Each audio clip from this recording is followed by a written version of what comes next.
my name is Heather Kenny and I will be doing my Coming Full Circle presentation. Alright, so first off, where did I serve? I chose to do the special request site and I chose the ETSU Women's Club lacrosse team. I am not just a member, I am actually the student coach of the lacrosse team, so that's where I've been getting my hours. And as a coach, I create practice plans, I facilitate and lead all the practices, and I also just give feedback and help the girls when they need help or more hands-on instruction. Next, why did I choose to serve at the club team? So in high school, I played lacrosse from freshman to senior year.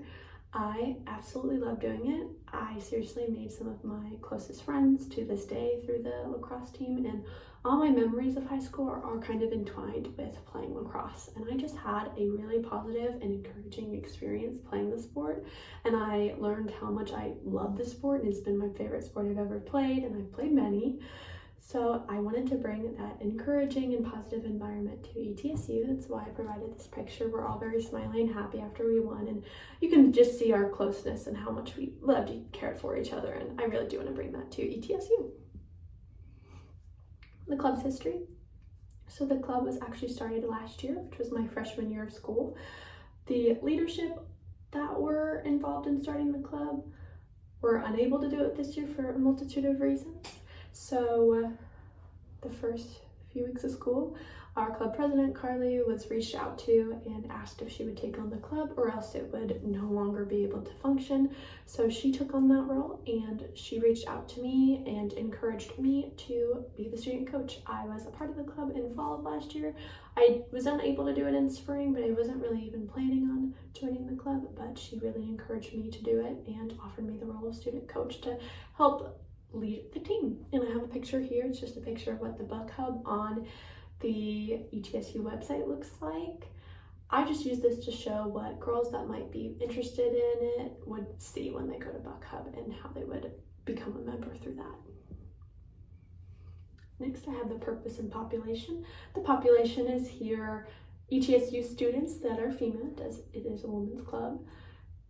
And it's relatively small because I think a lot of people that maybe haven't heard of the sport aren't necessarily super passionately about starting the club just because they've never played before and they're brand new. But I would say that the purpose of the club is anyone to come in and try a new sport. You do not have to be experienced. You do not have to have ever played on a team or played in a game or anything like that. It's open to all different types of experience level. And this picture shows just the club's constitution, and it highlights in the club's purpose that it's open to all kinds of girls. Yeah. Next, I have root causes. So I would definitely say it's a smaller population that the club attracts, but for me, it's been surprising because I was always taught that lacrosse was an East Coast sport, and though East Tennessee is not on the East Coast, it's relatively close, so I expected more people to know a bit more about the sport or have been more involved in the sport growing up, but I learned a lot of the girls came from high schools where having a team was not an option because of lack of interest or lack of funding, or just being from such a small school that they couldn't start a lacrosse club there. So yeah, and I would definitely say one of the major reasons starting the club was to bring lacrosse to not only ETSU but East Tennessee's region and to make it a bit more popular here. Okay, next I have funding and resources. So I did ask Carly Richardson, our president, who I also interviewed, if she thinks our funding is sufficient right now, and she said she thinks it's sufficient, and we did get our funding from the Bristol Motor Speedway event where we scanned in people's tickets, and those hours that we did went to our club's funding. The CPA does give us things like jerseys and goals, but in order for us to play games and enter tournaments, there's always an entry fee. And sometimes the entry fee can honestly be a lot. And we are still working on funding. We're still trying to get more funding so we can play even more games. We also are hoping to spend some of that money to getting equipment, so things like sticks, goggles and mouth guards that every girl needs to have, but a lot of the new girls or people that might just come for a practice might not have that equipment, so we want to have a few sticks on hand that we can give them to practice with. Here is a sticky note. It's just kind of a funny one because Carly reached out to me and wanted me to message in the GroupMe all of our games that we have scheduled so far. These are the games that require entry fees. Some of them are a couple $100s, which is pretty steep.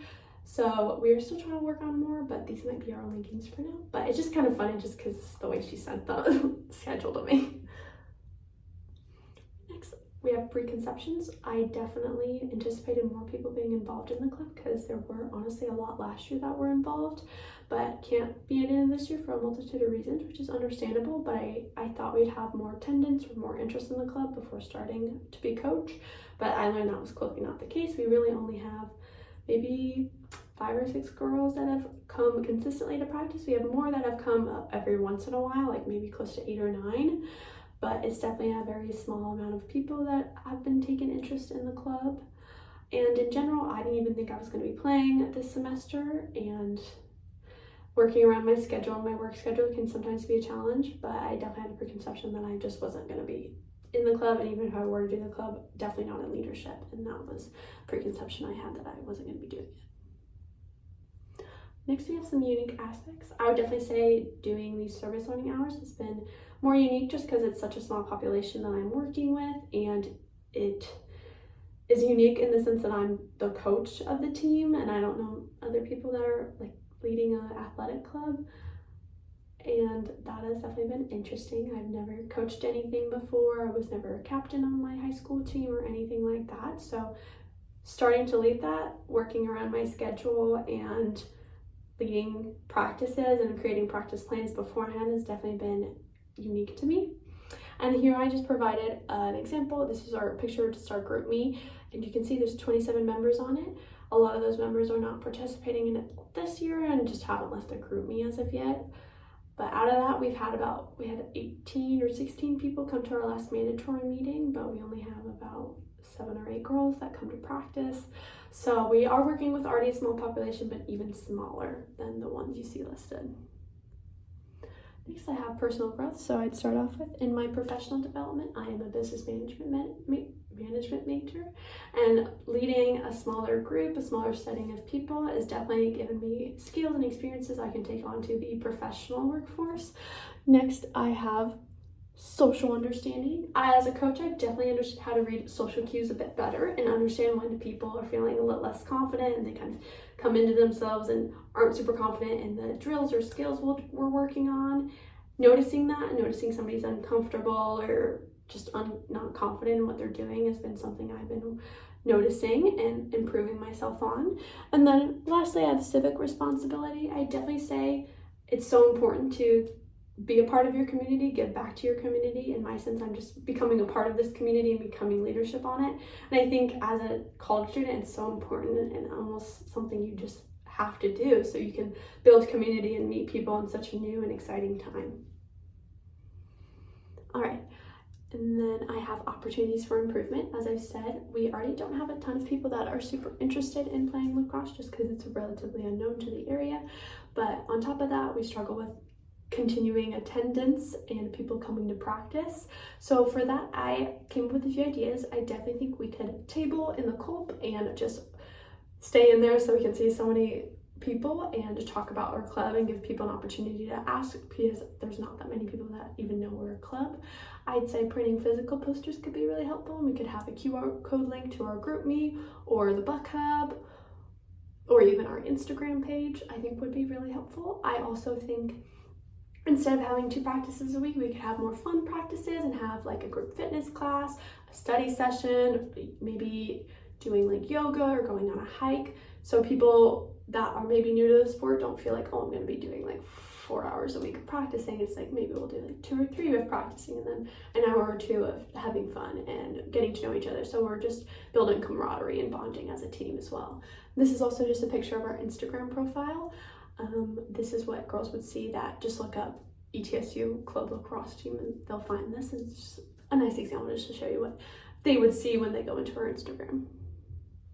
All right, Flex, I will talk about my long-term goals and how my service learning relates to them. As I said, I was a business management major. I'm in the CBAT college here on campus, and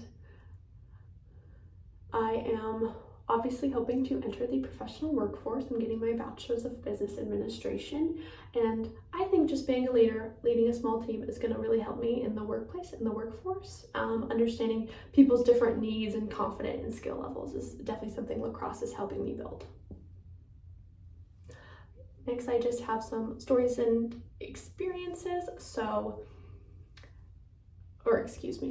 surprises and insights. So I would definitely say having such a small group has definitely been surprising and something I need to work around as a coach, because sometimes I plan things that require about 12 girls and we can't do it because there's only a handful of us. So that's maybe something I need to work around. I think in general, coaching is still so new to me. I'm still learning with them, and making sure I'm building a collaborative environment is something I'm really passionate about, and I want girls' input as much as I'm leading. I want them to help each other and them to lead, and I think a lot of the girls have really stepped up, which is really surprising me and really happy for me that I can see the girls stepping up and helping each other. Next, I have just stories and experiences. We practice Mondays and Wednesdays, 5 to 7 p.m. And we used to practice outside the CPA fields, but now we practice Semolino Drive and the intramural fields. And Carly Richardson, our president, signed off on my hours. And in total, I got about 38 service hours. And then visual aids, these are just some pictures. We use these for Instagram posts when we post about practices or cancellations, or if we've had to move fields. And these are just some fun pictures. I think these are super cute. They seem like they're having fun and they really enjoy doing them. All right, and then key takeaways, I definitely think learning how to balance being stricter but also building a very encouraging and positive environment is something I need to really find the middle ground on. It's still something I'm working on, but I really want to make sure all the girls are stepping up, helping each other, and it's not just me alone that's leading them. And in general, I definitely think it's been surprising that we don't have as many girls, but we're going to try to improve attendance next year. And I think having games is going to really improve our attendance and interest in it. So in chapter 5, I believe, we talked about diversity that involved different types of perspectives, which I really think is so important in lacrosse, learning different people's perspectives, what positions people have played, and building my course or my practice plan around those. And then chapter 9 talked about cohesiveness and teamwork, and that's obviously lends itself in a sport. We're all trying to be cohesive, become a team of all of us. It's not just one person leading or doing all the things. And I think that's so important, is the cohesiveness and teamwork. Okay, aha moments. I definitely think aha was just me learning that there's not as many people involved in the club as I anticipated, and it's not nearly as intimidating as I assumed it would be. And I felt so much more comfortable after the first few practices, and all the girls made me so comfortable, and I think all the girls are so sweet, and that's definitely a surprise for me. And then lastly, I'll talk about the additional prompts, so changing perspective. I thought I would be coaching all alone, but so many of the more experienced girls have been helping the newer girls, and it's so incredible to see that. It makes me so happy. It makes my heart so happy to see so many of the girls helping each other. And that definitely was a perspective that changed, because I really thought I'd be alone telling each girl what to do and like helping each girl individually, but so many of the more experienced girls help the younger girls out, and that's so incredible to see. And then next we have personal challenges. As I've said, I've never coached before, in balancing between being a bit stricter and making sure the girls are all staying on task and doing the drills and practicing to the best level they can, but also being a little more stricter, making sure they're doing that, and then building a positive environment where they don't feel scared to come to practice or like intimidated, like somebody's gonna yell at them. It's definitely been something I need to find the middle ground on. And reflective statement. So because of my service learning, I am confident in my abilities to lead a team, create a positive and inclusive environment, and also collaborate with athletes and get other athletes' perspectives on things. All right, that'll be all. Thank you so much and have a great break.